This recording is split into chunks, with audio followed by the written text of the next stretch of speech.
ওরে, আমার গাছে প্রতিদিন অনেক পেয়ারা হয়, আমি তো পেয়ারা বিক্রি করতে করতে অল্প দিনের ভিতরেই বড় লোক হয়ে যাব। আরে, আমার পেয়ারা গাছ থেকে পেয়ারা প্রতিদিন কোথায় চলে যাচ্ছে? নিশ্চয়ই কেউ চুরি করছে। এখান থেকে লুকিয়ে লুকিয়ে দেখতে হবে কে আমার পেয়ারা চুরি করে নিয়ে যায় আজকে।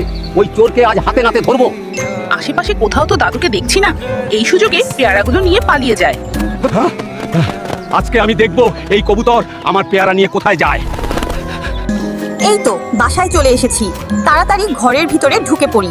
ও, বুঝতে পেরেছি। তার মানে কবুতরটি মা হতে চলেছে, এই জন্য খাবার সংগ্রহ করে রাখছে। হায় আল্লাহ, এখন তো অনেক ঝড় বৃষ্টি হচ্ছে, আমি এখন কোথায় যাব, কোথায় থাকবো? এখন তো অনেক ঝড় বৃষ্টি হচ্ছে, তাড়াতাড়ি গিয়ে কবুতরকে উদ্ধার করতে হবে। কবুতর বন্ধু, আজ থেকে তুমি আমার সাথেই থাকবে, ঠিক আছে? চলো, আমার বাড়িতেই চলো। আরে কবুতর, তুমি তো অনেকগুলো ডিম পেড়েছো। তোমার ডিমগুলো দেখে আমার খুব ভালো লাগছে। দাদু, দেখো দেখো, আমার কত সুন্দর সুন্দর বাচ্চা হয়েছে।